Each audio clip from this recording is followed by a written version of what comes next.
Back again, Ozonics Killerwinds podcast, episode number 7. I'm Cole Tanner. I'm Nick Simon.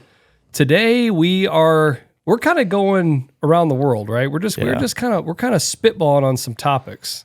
Yeah, we're just gonna let the wind take us. Yeah, let the wind take it where it goes. We're talking about something that just kind of recently happened that I thought was kind of interesting. Then we're going to swing into a little bit of tactics for velvet filming. Summer scouting. We're going to talk about some black bear hunting. Yeah. We're going to talk about how you can use your Ozonics to capitalize on some of those opportunities and how that might come in handy, because I know I've definitely done it that way, and I know that you're going to be doing that way. Yeah. So, yeah, we're going to talk a lot of different stuff today. Yeah. Yep. It'll be fun. I feel like this is like I don't know how to say it, but like our least planned. Yeah. like that makes us sound like we were responsible. But no. But you know what I mean, though? Like all of a sudden we're like, what should we do? And then we're like, hey, let's just do it on this. Well, okay. Yeah. So the interesting thing, how this all kind of came about is because I was sitting at home last night, I got done mowing my yard and I was not happy about that. But I was just sitting inside kind of relaxing and my phone beeped. And my brother-in-law, he lives in north central Iowa. His name's Justin. And he sends me a picture of a jackrabbit. He's driving down this gravel road and here in this just random farm grove, kind of right out by the road the way it sounded, it was 100% clearly a jackrabbit. We will put the picture right here. Bing! Yeah. He had 2 pictures of it, actually. He said had big, long ears, black tips, and it was 100% a jackrabbit. So I have a journalism and environmental studies degree. When I was I got that degree from Iowa State University. When I was there, I took different classes, and I took an environmental history class, which was honestly one of my favorite classes. And in part of that class, we studied jackrabbits in Iowa. Jackrabbits, I didn't know this until then. I'm kind of like Mr. Fat Guy, so this is right up my alley. There used to be a lot of jackrabbits all across the state of Iowa. They used to be everywhere. Well, with the, what do you want to call it, the Industrial Revolution, or as we started to farm and everything else happened, row crops started to plow up and get rid of a lot of the grasslands that jackrabbits needed was their habitat. And so their numbers have just really started to dwindle to the point where there's just hardly any left. So the interesting thing is right when I saw the pictures, we were texting back and forth about it, and he was just super excited. And he said it was hopping. They don't, and actually technically they're not actually a rabbit. They're technically a hare, which isn't actually technically a rabbit, which I thought was kind of interesting. And I only know that from like Wikipedia and from a Iowa DNR thing that I saw. We'll also put a link to those articles here. Bing! Yeah. But it was pretty interesting to read all about them. You know what I mean? And he said it hopped, and interestingly, jackrabbits can run up to 35 miles an hour.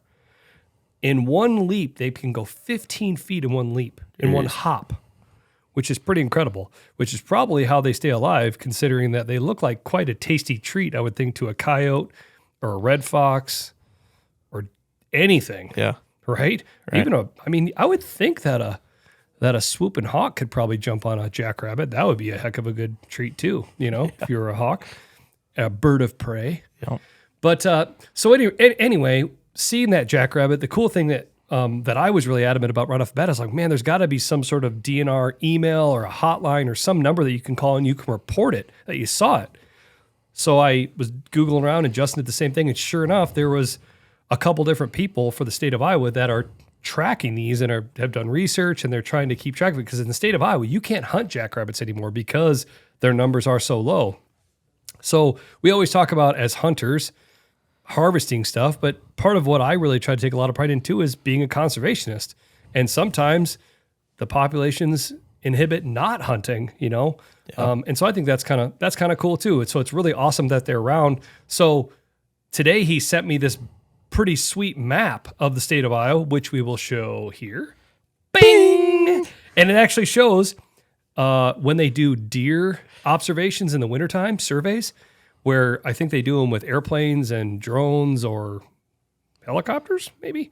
And they do them with thermal, or they just do them just like with seeing them from the air. They see jackrabbits, and you can see the spots where they've seen them, but then they actually, on the map too, it has where people have reported seeing jackrabbits. You see all these red X's across the state where people have reported seeing them. Yeah. So it's kind of a neat thing. So that kind of got us to thinking about, that's kind of where the spontaneity of this episode is kind of going, in the fact of, I think one of the fun things about that, as we were just kind of talking about that today, is it is definitely the kind of the lull of the hunting season. We're in late spring, early summer. Yeah. There's not a lot going on. Turkey season's over. That's a little bit of a bummer. The deer are out there starting to grow, but there's not a lot to look at. So it was kind of a neat thing to kind of have that little bit of a spur of excitement, like, holy cow, like what a cool thing to see. So it got to thinking about some of the other types of things that we've experienced in the wild and the outdoors. Yeah. And you have a pretty cool one right off the bat that I never even thought would be a thing. And I don't know how it made a living doing this. Yeah. But you caught a blind fish. Yeah. Well, yeah, it was a bass. He blew up on a topwater frog, and yeah, he was blind in his left eye. Crazy. Got a really cool picture of it. And you could see that it was glazed over, right? Yeah, glazed over, and it just looked like there was just like a perfect white dot right in the center of his eye, kind of. Crazy. We'll put a picture of it up, right? Ding! Ding! People are like, okay, we don't like the ding. But yeah, that was, I don't know, I've caught a lot of fish, and I've never seen that before. I would imagine if that fish had a name, I would call him One-Eyed Willie. Yep. Old One-Eyed Willie. One-Eyed Willie, the largemouth bass. Yep. Yeah, it was pretty cool. I mean, a lot of times, like my uncle Zip always tells me, like, why do you like catching bass so much that they all just look exactly the same? Like, why do you get so fired up? Yeah. Like, hey, not all the same. Yeah, definitely not that one was the same. Yeah. Yep. Yeah, that's pretty crazy. Yeah, it was cool. It was cool for sure. Yeah, so that I was thinking back of just different things that I've experienced. Was it the first year? No, it was the second moose hunt that I went on in Alaska. Of all things, we were dropped off on a lake. It was a do-it-yourself hunt. We had a flight service that flew us in on a float plane, dropped us off, and then we were there for so many days. There was otters on this lake that we were on, and sure enough, you see these otters coming down. They're swimming right along, and they, it's kind of cool to watch them, and they're really, really kind of unique in what they do. And being in Iowa, there's otters in Iowa. They have river otters, but you don't really see them all the time. Right. And so it was kind of cool. It's like, hey, an otter. Well, sure enough, these otters are kind of coming towards us and swimming towards us. And then there was a white otter, of all things. And you could tell that it was looking at us like we were looking at him like, what are you guys doing here? Yeah. And it got close enough. I mean, it was within 5-10 yards. I mean, it got right there, and you could see that it had black eyes. Yeah. They weren't red. And I never even knew this up until that time that my buddy Jim that I was with, he's like, hey, that's a leucistic, which here come to find out, a quick Google search later, once we got back to civilization, kind of taught me that leucistic can be a lot like albino, but it's like partially no pigmentation, right? Yeah. A lot of times they'll have no pigmentation in their hair or their fur, cuticles, it said, but then it could have black eyes, you know, or it could have black hair or whatever it might be. Right. And that one had it had a black nose and had black eyes. It was just really, really like, whoa, wow, it really stuck out. Yeah. And so that was kind of a cool thing, getting to see a white otter. I mean, I never would have thought I would have saw something like that. Yeah. I would think if you were a trapper, that would have been probably something pretty cool to get your hands on. Right. Yeah. Yeah, definitely. And then you have kind of a cool story going, and I think that's where, when you think about cool stuff that you see out there, I think that's where you always hear everybody that has some sort of story of seeing some sort of an albino deer or even more rare, a piebald deer. Yeah. And you have an experience, or your dad did. Yeah. With a buck too. Yeah, really nice buck actually. Yeah. I mean, I think he was a 12-pointer. I'll have to look. I didn't look. I should have looked at the picture before, but I believe he was a 12-pointer, but he's probably like 140-ish inches and about as far north of Wisconsin you can get, which is a giant up there. So it's pretty cool that, they got tons of history with them. I think they've had pictures of him for 2-3 years, and yeah, it's pretty cool. He's all over their cameras, and I'm pretty sure they've seen him out the back door of the cabin too one time. Oh, really? I think my dad actually has pictures on his phone. But yeah, we always kind of give my dad some crap because he was like, "This is the buck that we call white buck." Like, wow, that's a really unique name. Yeah, it's really thinking outside the box there, Walt. But yeah, it's I think that's unique just because it's like actually a good buck. So it's pretty cool. Yeah, absolutely. And to kind of from my perspective on the albino, like I said, had never seen anything like that before. And then this has been a long time ago. My brother-in-law and sister lived in Dubuque for a while, eastern Iowa. They were both going to college there. And in the late winter, early spring, Justin and I would go out and we would scout for turkeys. We'd knock on doors and try to get permission, and we'd be out scouting and looking. And, everything's pretty brown at that point. And we were just driving down the road, and we just kind of looked over, and here was these just two white dots. And I mean, they stuck out like a sore thumb. I mean, they were on this. I mean, I'll never forget. We're parked here looking this way, and there was just like this little ravine that went up, down, then came back up, just in this hardwoods. And there they were, looked like two does just bedded down. Yeah. And we stopped and looked at them for the longest time. And of course, we were there long enough that they didn't like that. So they stood up. And man, they look like a glow light, you know what I mean? Yeah. It's like boom. And they started to walk, and then sure enough, there was other deer with them, and the other deer were kind of running around them, and they just kind of ran off, and you could see all the white tails, and you could see them just pure white. It was like, holy cow. And Justin and I both looked at each other like, we just saw two albino deer. Yeah. And so, we were kind of enjoying the moment that we just drove down the way and parked, or there was a house down at the end of the drive or whatever, and we went and started talking to the guy, asking permission. And I couldn't hardly stand it, and we got to talking to him. I just finally said, hey, just out of curiosity, I'm like, do you ever see any albino deer out here? I said, because, man, I swear, we just saw two albino deer right back up the way. Yeah. And it was funny because he's like, oh, yeah. He's like, yeah, we actually do. He said, they're still alive, huh? And I said, yeah, we just saw them. Well, here, come find out, the story that he told us was that there was a Boy Scout camp somewhere near there that had a deer pen, and they had a couple albino deer in this deer pen. And however it happened, whether somebody was feeding them and left the gate open, or the gate just somehow came open, or they just jumped out, they got out, and they always just kind of stuck halfway in that area. Yeah. So yeah, they just kind of got, I guess adopted by the wild deer herd, and they just settled right in. Yeah. And he said, oh yeah, sure enough. He's like, we see them here and there. I hadn't seen them for a while. And he goes, and especially after, gun seasons and the winter, Right. you don't know if they're going to make it through. And sure enough, there they are. Yep. And he's like, it's cool to see them, isn't it? And it was really cool. Yeah, I mean, that it is was awesome. That's the first and only time I've ever seen anything like that. Yeah. But man, when you see them in the spring like that, I mean, it is no doubt. Yeah. They were just white. Yeah. Yeah, that is really cool.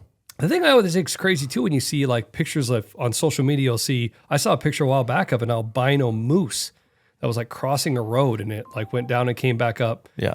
You would think that a albino animal, a white animal, you think it would be hard to keep their coat white. You think it would get dirty. Yeah. But man, every time you see them, they're just like perfectly white. Yep. Even that moose, I thought, oh man, as much as they're in mud and everything else, Right. but it was like really clean. Yeah. Yeah, that is really interesting to think about. Yeah. Yeah. The other, that's completely random and makes no relevance to anything, but I'm just saying. Yeah. The other kind of white animal experience that I've had is I was seeing a white turkey on the piece of ground that I turkey hunt. Mm-hmm. And it's funny, I heard about it from a couple landowners before I saw it. I have a couple pieces that I always get permission, or I always restop and ask and just talk to them, you know what I mean? And one of the years, the landowner's like, hey, if if turkey season come up, hey, I'll be out here turkey hunting. Have you seen the white turkey? And I'm like, what? He's like, oh yeah, there's a white turkey out here. And I was like, are you sure? Oh yeah, I've been seeing it. Oh yeah. And he's telling me where he was seeing it. I was like, oh, okay. Whatever. And I didn't see it.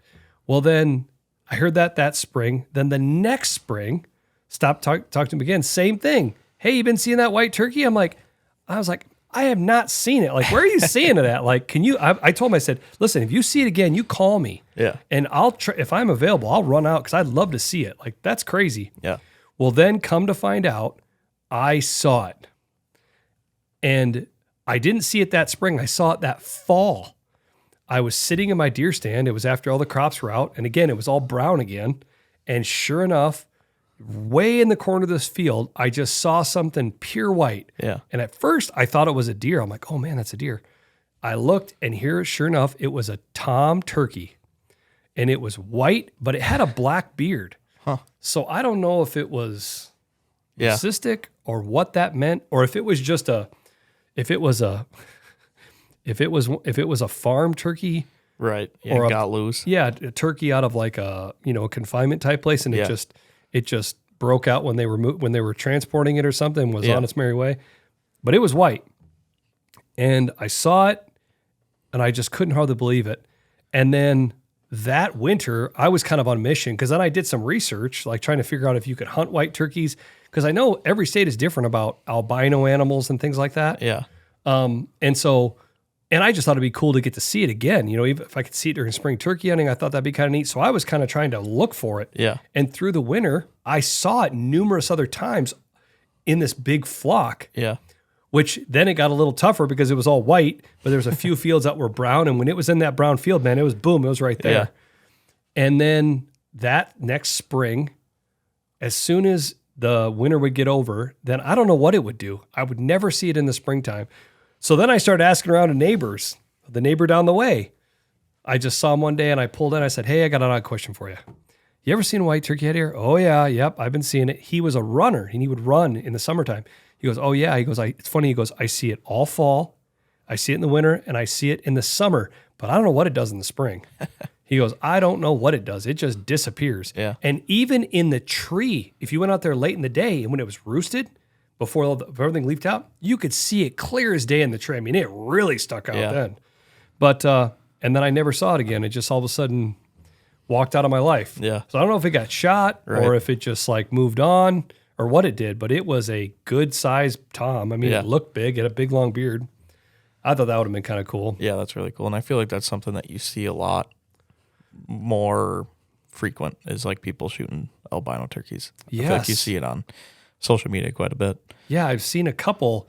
I saw this year, I thought I saw one that was not white, but it was like white and it kind of an off-white color. I saw that one. I think I've seen that too. Yeah, and then like last year, the year before, a couple guys had a Yeah. big tom strutting and came in and Yeah. wow. Something I think is kind of cool too, even here in our offices are in Mason City. There's a couple flocks of turkeys that are kind of in city limits. Yeah. And a couple years ago, I had seen a couple hens in this flock of turkeys that were, I don't even know what you call it. They were like a smoke color. They were like a gray or like a silver, And I'd never seen that again. Then actually, one of the guys at Ozonics, his name's Jeff. He lives in Wisconsin. He lives on a farm and he bought turkeys, and they were that same kind of like smoke, like gray, black, whitish color. That's what I think is kind of neat is, you can see, man, there's a whole plethora of colors Yeah. for those turkeys. White, the smoke gray, they're obviously brown like what we have. It's kind of interesting. Yeah, definitely. Yeah, just that difference. Yeah. Yeah, it's cool. Well, like you said, I just think the cool thing, like I said, I mean, this whole conversation spurred out of seeing a jackrabbit, but it's just kind of neat to, kind of get your heart pumping and get excited and kind of reminisce on some of those types of things that you've seen out there. Yeah, without a doubt, kind of draws you back during this kind of slow time. Yeah. So it's cool. Yeah, absolutely. So we're right in the middle of late spring, early summer. This whole conversation today kind of spurred up around the whole seeing a jackrabbit thing and kind of getting excited about hunting season and the outdoors and just the different types of experiences. So it kind of got us to thinking about the other things that you're doing in late spring, early summer. And the two things that really came to mind and that we're hearing from Ozonics customers about right now is spring black bear hunting, early or late spring, summer black bear hunting during the first half of the year, and then velvet filming, right? Yeah. So I think first let's talk about black bear hunting. Yeah. This year feels almost like this, the floodgates are starting to open on black bear hunts because the last few years with everything that's been happening with COVID and everything else, a lot of Canada has been very restricted. Yeah. When we were at the consumer shows this year, we definitely, the buddies that I have and outfitters that I know, they were excited because they were looking to book hunts. Yeah. Because you could still go. I think you had vaccinated, you had to have certain requirements. Now a lot of that's been lifted. You can just go there. Yeah.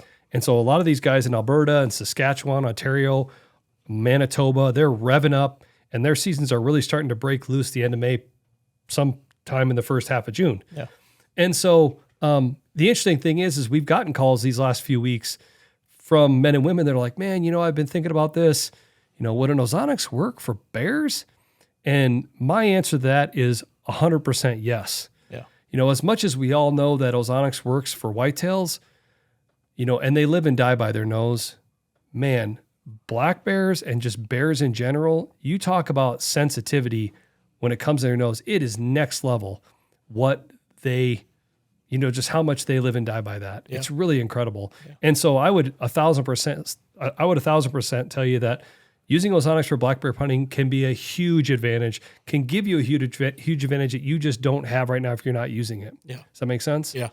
So, we talk about different types of black bear hunting. My background and just kind of what I've been fortunate enough to do over the years, I did my own black bear hunt years ago in Northwest Ontario. It was actually in the fall or early fall, late summer. I did a baited black bear hunt in Ontario. I shot a black bear with my recurve bow. I used to guide in Colorado, and we took a lot of black bear hunters in the fall, whether it was a spot and stalk black bear hunt or we were hunting over a gut pile, you know what I mean, after shooting an elk or something like that. We did a lot of black bear hunts that way. Yeah. And so, it really comes down to, seems like kind of two styles. It's either like a spot and stalk black bear hunt or it's some sort of tree stand ground blind hunt. Yeah. Overbait or not overbait. Does that make sense? And so the big thing I would say about, it seems like in the springtime, in the early summer, that what a lot of guys are doing is baited hunts. And the thing that I would tell you from my experience with black bears is a big mature bear, when he comes into a bait, he's going to come in and he is going to circle that bait. Yeah. That is what they want to do. They want to be able to smell what they're seeing. And they really just want to get the whole picture of what's going on. Yeah. And so you'll have those bears that'll just circle that bait that you'll see, just catch glimpses of them through the brush. Yeah. And they just won't step out. There might be a young bear on the bait that's fully aware that big one is in there, but he's just cruising around, just trying to make sure that he gets the whole picture from what his nose is telling him about what's going on right there. Yeah.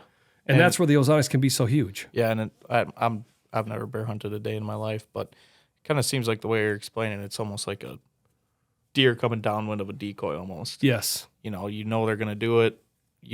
That's just that's their instincts. So well, and did we not have the most pointed example of that this spring turkey hunting? Multiple times. Yeah. We had, and we weren't using Ozonics. No. I mean, we even talked about we're not going to bring them just to see if we have an encounter with a deer, just how they react. We get it on video. We had a couple does, and one doe specifically that she wanted to walk to the west. Yeah. And we were in her way. Yeah. And she started to come across that field, and you could tell that she knew the blind was there. Yeah. And it just so happened that the wind was blowing out of the south. And so the crosswind in front of the blind meant that this was upwind, this was downwind. Yeah. She was going to walk by, but instinctively, when she came in, and I even said, I go, you watch, I bet she comes on the downwind side. Yeah. She instinctively came in and she got into probably under 100. Yeah. And man, when she got downwind, it was like, put the brakes on. Yeah. She's double checking. She's doing the old head bob. Oh, yeah. She's lifting her nose. She's licking her mouth. She's doing everything she could to figure it out. Yeah. And they just do that instinctively. And a black bear is no different. Yeah. Yeah. They're going to do the same thing. Yeah. Do you think also too, your seasons are laid down kind of in the summer? Do you think that makes Ozonics,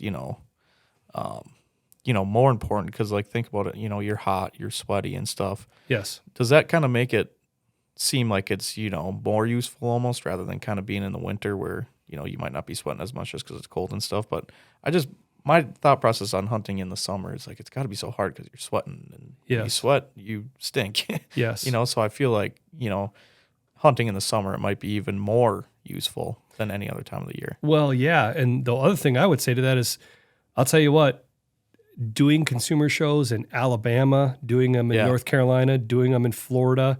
I mean, even when we do the NWTF show in Nashville, that over the last few years had that even, geez, look at Scott and Buddy. They're in Texas. Yeah.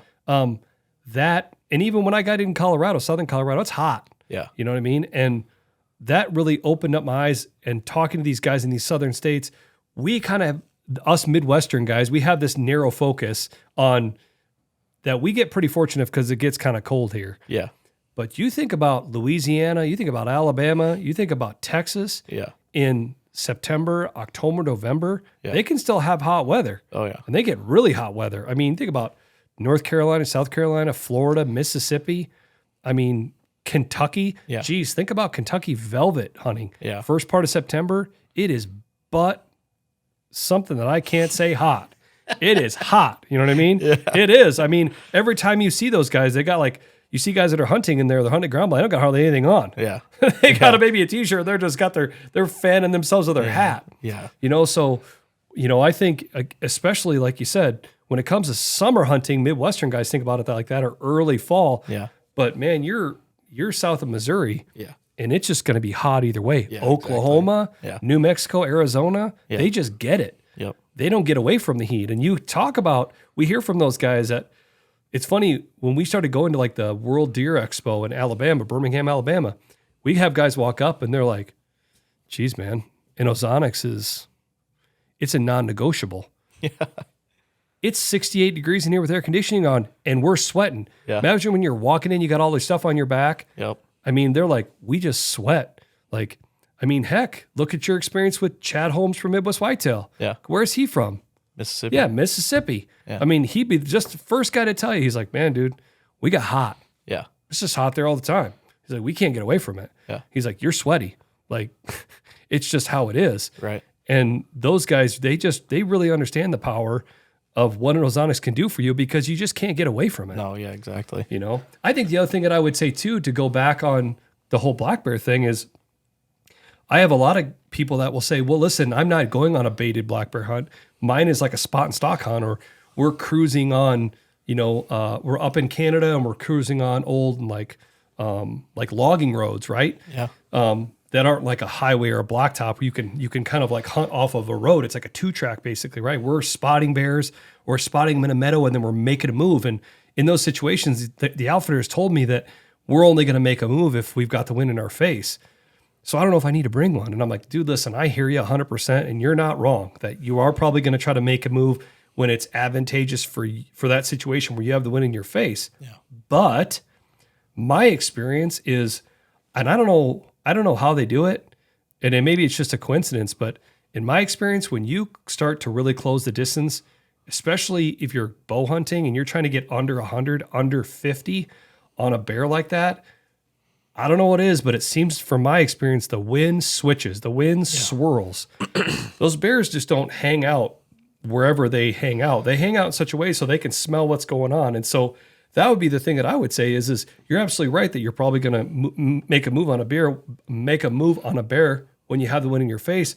But what about when the wind switches? Yeah. What about when it swirls? What about all of a sudden when you feel it on the back of your neck? All of a sudden that 2-hour stalk is over because all you see is him running up the way, gone. Yeah. So that's where I would say, and again, does that mean you need to use the Ozonics Kinetic Pack? Yeah, maybe. It works pretty good. I mean, it's meant to fit in the top of the pack. I mean, heck, before I ever used that when I was in Colorado, we used baling wire wrapped around the Ozonics and just strapped it on our packs. Yeah. You can use gear ties. You know, we've got the Kinetic Air as well. That's a great option, so you can put it on whatever backpack you like to use. Yeah. But again, figure out a way to use it all the time. So wherever you are going as the source of that odor, that ozone can be there to help eliminate it. Yeah. You know, so that's where I would just really say on those spot and stock situations, yeah, you're going to have the wind in your face, but when it swirls or switches, guess what? It's no different. Yeah. If you give an inch or you give a mile, you're still giving. Yeah. Yep. And so that's where I just think it can be a real powerful tool, whether it's in a tree stand ground blind situation where you're hunting over bait, or if you're on a spot and stock hunt. Yeah. Because those bears, they just don't.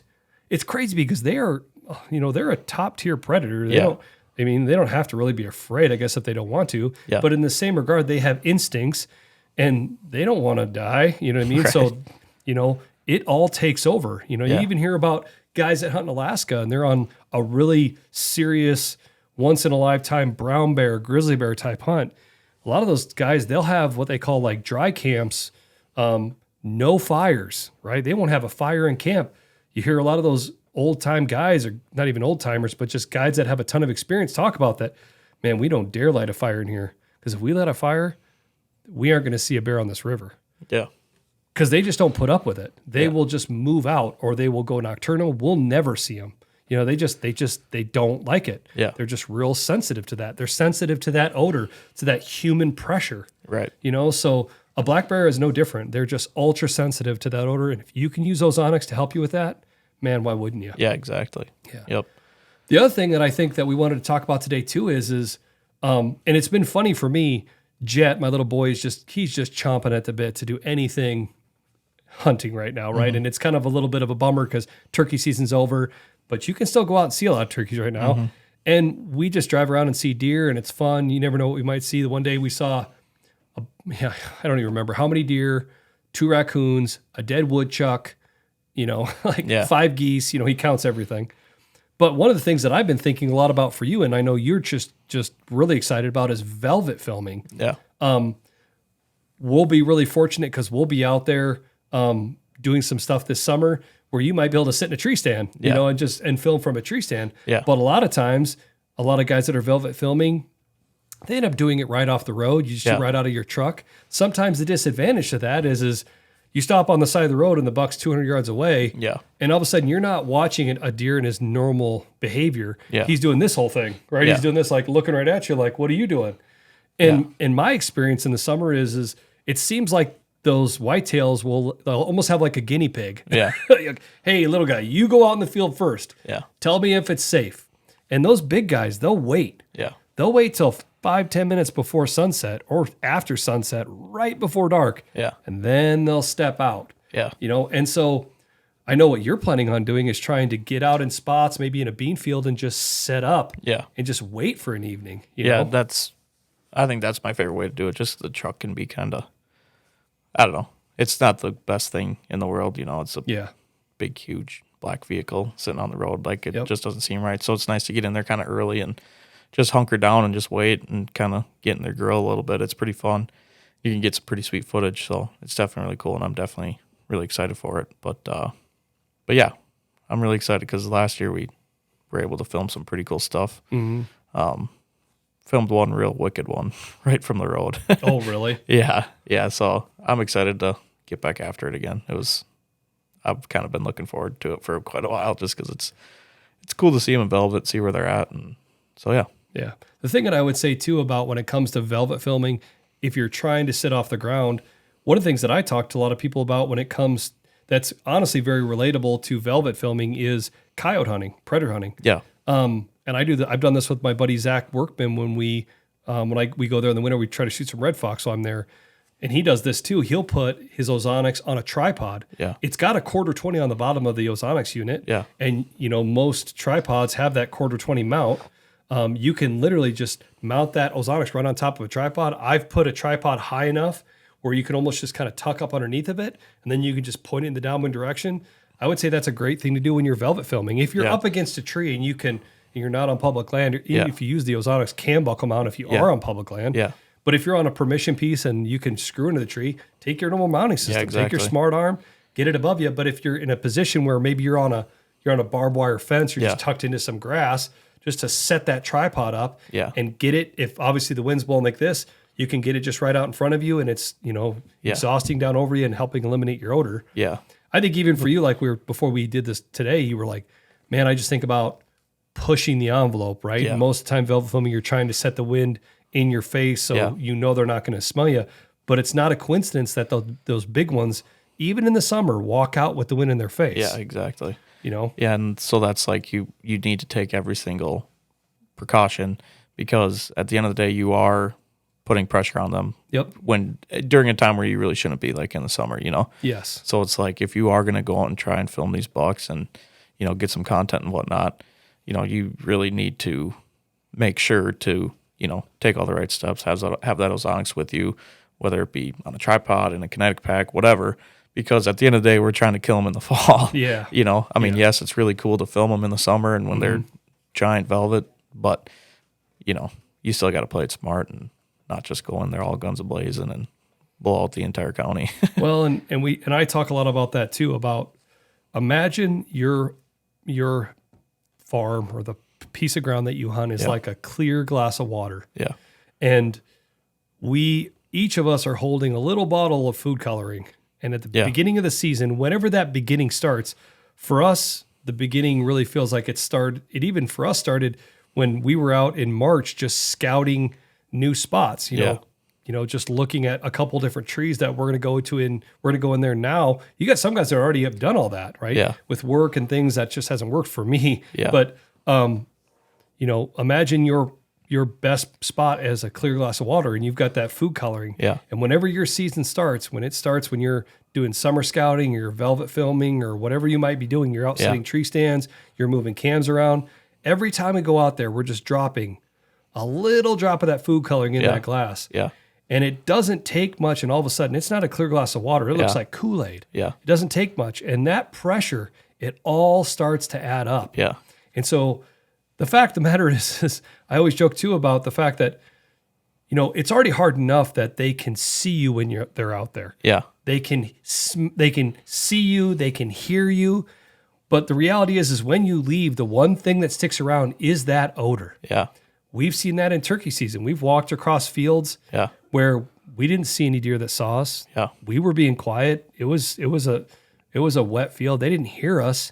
But guess what? The next day, there's deer standing right in front of that camera, right? Walking back and forth, trying to figure it out. Yeah. Because they could smell us. The odor stays behind. Yeah.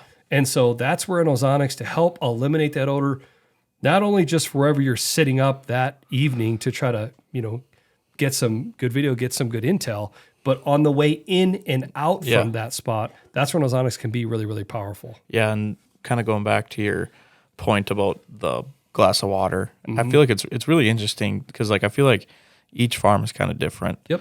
You got a farm where maybe a guy's super cautious and, that pressure isn't as much till he gets into the fall.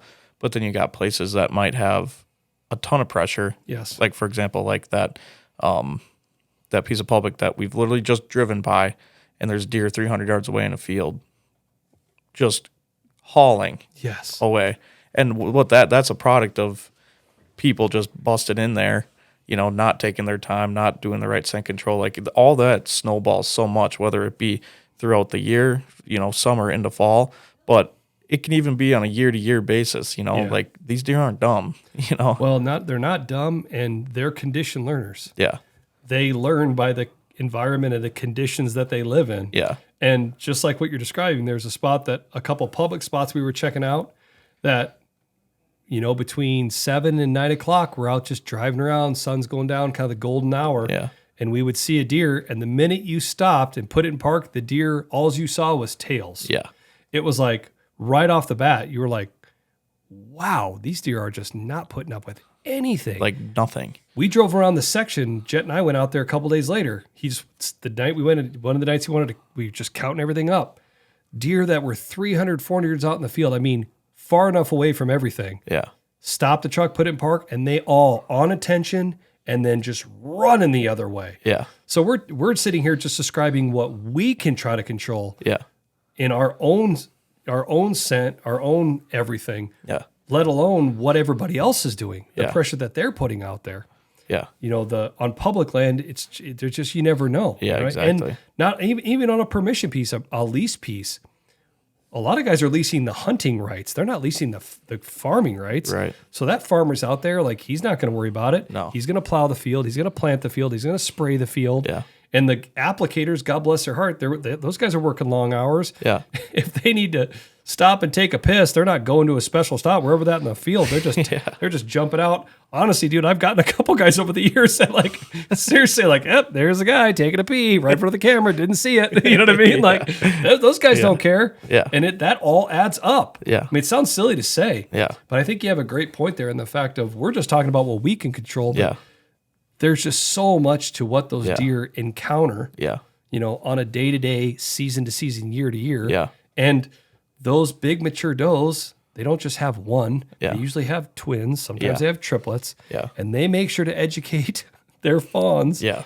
and then they know what the deal is. Yeah. And it just all kind of just keeps snowballing. Yeah. It all adds up to pressure. Yeah, I think that spot would be super interesting to go back and actually try and hunt and see what it's actually like with an Ozonics above your head. Well, and we've talked about doing that, and we really probably should get on that soon. We've talked about going out there in an evening, taking the cameras, and just getting it on film of us pulling over and watching the deer run away. Yeah. I mean, because there's no doubt. It is pressure. It's unreal. Yeah, it's pressure. One of the craziest things I've ever seen. Like, I drive around and look for deer all the time, and I've never seen deer like this ever. Well, and the thing of it is that piece of ground, to kind of put it into perspective, it's a piece of public along a river, and there's a blacktop on the south side, a gravel road that goes across a bridge, and then a gravel road that kind of zigzags and weaves to another gravel road that makes like a complete circle. Yeah. So, I mean, I kind of joked, it's kind of like the redneck circuit. I mean, it's a perfect, just like we did. Yeah. We were like, this is nice. Look at this. It's the perfect loop. There you go. And we saw how many cars. Yeah. I mean, you could tell that the graders are out there. Yeah. There's a lot of cars that drive on that road. Yeah.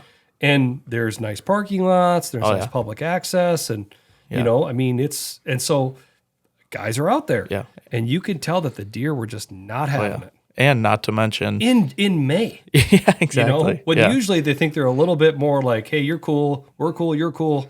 Just we'll each do our thing. Yeah. And not to mention too, when we got on that north side, the north side is where it kind of transitions from public to private. And on that private, there was probably like a 200-yard kind of section, and there was 3 box blinds.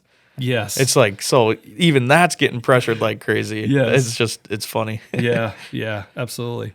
Yeah, no, I mean, it all really adds up. And I really think what we said a minute ago, that is a really, really true statement in the fact of they might not see you when you walk in. Yeah. They might not hear you, but the odor stays behind. Yeah.